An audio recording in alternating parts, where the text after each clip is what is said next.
Vous écoutez le podcast de la famille de Tejet. Message d'Akatu. Le mystère des gnomes et des elfes.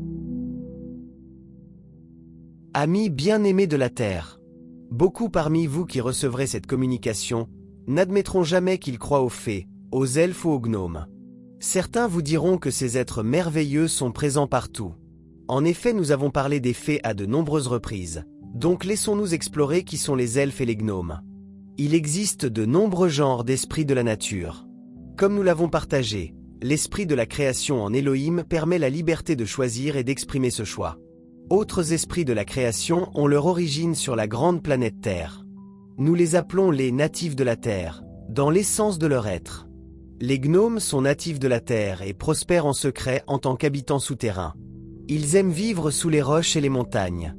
Ils aiment les fleurs et ils sont souvent attirés par les arrangements colorés à l'extérieur. La raison de cette affinité pour les fleurs est le fait que des millions d'années auparavant, c'est tout ce qu'ils savaient. Créés par l'amour de la création, ils étaient minuscules et avaient à peine la taille d'une coccinelle. Ils vivaient sur les feuilles et les pétales des fleurs en buvant l'humidité qui s'y était accumulée et en consommant de petits morceaux de fleurs et de feuilles pour assurer leur survie. Au cours de millions d'années, les gnomes ont évolué en observant la vie autour d'eux. Ils se sont aventurés plus au loin et ont creusé de petits tunnels sous le sol. Les fées leur ont apporté de l'aide et leur ont offert des leçons de magie, alors que des cristaux leur étaient offerts en cadeau. Les Pléiadiens ont nommé les gnomes écous et ont trouvé ces êtres minuscules bien amusants. Aujourd'hui, les gnomes mesurent entre 1 et 3 pieds de haut. Ils portent de petits chapeaux et des vêtements colorés créés à partir de morceaux de tissu et de pétales de fleurs. Les fées leur ont enseigné des méthodes de survie efficaces pour qu'ils puissent rester à l'écart dans leur milieu naturel. Bien qu'ils ne connaissent pas la mort, leur bien-être pourrait être interrompu dans leur mode de vie. Les gnomes sont espiègles et timides. Ils ne s'approchent pas des êtres humains, mais s'empressent de retourner dans leur petite maison lorsque ceux-ci arrivent dans les environs. Ils aiment visiter les jardins situés sur le terrain parmi de nombreuses maisons.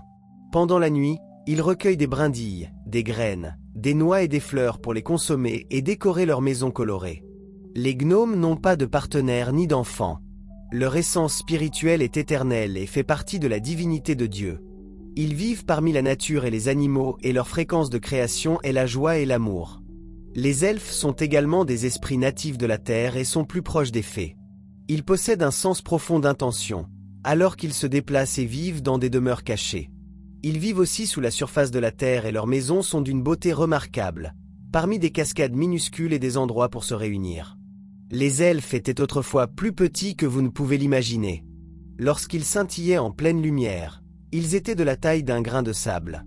En formant des groupes unis, ils brillaient de lumière. Les fées survolaient au-dessus répandant de la poudre de cristal sur les elfes, ce qui leur a donné le pouvoir de création. Par ce pouvoir et progression, les elfes ont gagné en taille au cours des millions d'années qui suivirent. Ils mesurent aujourd'hui environ 1 pied, selon les normes humaines.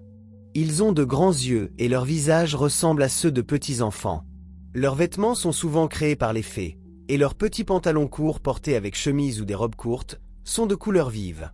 Ils n'ont pas de compagnons, et ils procréent de façon énergétique. Leur progéniture ressemble à de minuscules êtres de lumière. Ils demeurent translucides pendant de nombreuses années.